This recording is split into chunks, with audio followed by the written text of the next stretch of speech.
This is the award-winning Lee Pitts Live.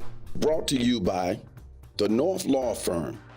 For car accidents and negligent security cases, call Joe at 239-337-1191. And by Lee Health. Southwest Florida, welcome to another edition of Lee Pitts Live. Where are we?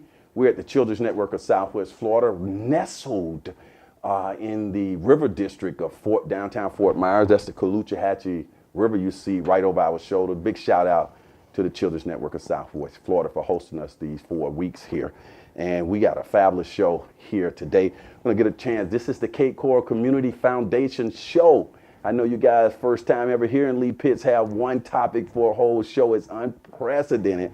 But the organization is doing such great work that we needed to do an entire show on them, so I'm proud to do it. Get a chance to talk to the chairman of the board, Dana Brunett. We also talked to a board member, Brian Blackwell, and the CEO, Mike Chapman. All of them are here, and that's our show today. So get on the phone and call somebody, text somebody, email somebody, Facebook somebody, tweet somebody. Do something to somebody and tell them the Cape Coral Community Foundation, who has money, is on Lee Pitts Live right now. Southwest Florida, welcome back to Lee Pitts Live. We're so glad to get in here. The chairman of the board of an organization that their main purpose is to give away money. Dana Brunett, the chairman of the board for Cape Coral Community Foundation. Welcome to Lee Pitts Live, Dana. Thank you, sir. As a chairman of the board of an organization that gives away money, what do you consider your primary responsibility? Well, our primary responsibility is to the funds, because we have people who have entrusted us with these monies to make sure that they're disseminated correctly to the right benefactors, and that, we have rules in place that govern that, and we make sure that, we follow all the rules and we take care of business. When people hear the word Cape Coral Community Foundation, what do you hope comes to their mind? Well, we used to be this little foundation that was nestled in Cape Coral, but under Michael's leadership, we've really kind of grown outside the bounds of the city of Cape Coral and been more of a regional entity. It's a global economy out there now, and even locally we have to think regionally, because we impact each other on a daily basis. So Michael's kind of steered us in that direction, and we've embraced it as a board and as a foundation. And I think we're better off for it, because it's hard to keep yourself in these little bounds. It's a big world out there. How does the board interface with the staff? We have a very good relationship with the staff. We've been adding more staff lately. I enjoy the relationship with Michael. He's an intelligent, dynamic individual, and we brought him in to do a job, and he's doing it very well. The chairing that board, I would think that you have some pretty substantial people on that board. How have they embraced their positions as well? We have some people that have been there for quite a while, and we've had a lot of new people come on board recently. When they are considered for a board position, there's a reason. They're people who understand what the mission is, and they want to be part of it.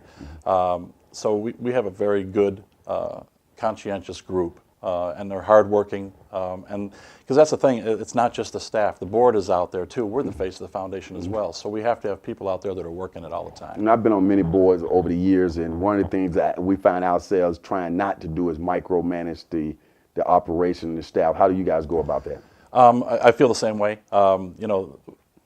We're the policy setters. We're the ones that set up the rules. Michael and his team are the implementers. And when I first came on board, I shared with them one of my favorite quotes is from Stephen Jobs. You don't hire intelligent people and tell them what to do. You hire intelligent people so they can tell you what to do. What are some things that, as a board, when you're sitting around doing your critical thinking about how you're going to make a difference here in Southwest Florida, what are some key things that you're thinking about right now? Well, change. And I know that's a scary word for people, but we want to make a difference. But we also have to fit in with other foundations around the area. We're not alone in this, so we have to find our niche. And Michael's done a good job of that, finding those areas that we can be productive in and make an impact in, while we're not step on the toes of other organizations out there. There's a lot of need out there. We can work hard and still never touch. But when I started to read and learn more about the Cape Coral Community Foundation, was expanding its coverage area. in my mind, I was saying, why? I was like, why are they expanding? Now, when I say why, I don't mean in a negative way. I'm just like, aren't enough people coming to you wanting stuff? Now you're going to have all of these people from all these different counties coming to you wanting stuff. But the interesting thing is, just off record and talking to Mike here today, and I'll be talking to Mike later in the show, you guys seem to embrace that. Yeah, well, the thing is there's a lot of people out there who have needs, but the other thing you have to keep in mind is we have to find other sources of revenue for us to do our job. Cape Coral's very much a bedroom community, and they've been working hard to change that, but the fact remains we have a lot less businesses there versus our population than other areas. So we have to be mindful of that, because when we go out looking for people or organizations that want to invest in us, going over the bridges really opens up more of an arena for us. Hadn't thought about it from that angle. Okay, I hadn't thought about it from that angle. When in your ideal world, when we see the Cape Coral Community Foundation 5 years from now, what would it look like? A lot of growth. And when I say that, it's doing more for more organizations. We're making small impacts now because that's the way we're set up. We're, money-wise, we're a smaller organization, but we're making larger impacts every year, and we're getting more well-known. And I think 5 years down the road, I think you're going to see a much more dynamic organization that's touching more lives. Okay. Well, as the chairman of the board for such a fine organization, I want to thank you for having your first appearance on Lee Pitts Live. And I want people to also know what you do in your normal life. Well, I've been in economic development for over 30 years, and presently I work for the Florida Small Business Development Center at Florida Gulf Coast University. How can people tap into that organization, and what services do you provide? We help small businesses. If you want to grow, or if you even want to start a business, we can give you counseling, and it's a free service. It's paid through your taxes, so you might as well get a return on your investment.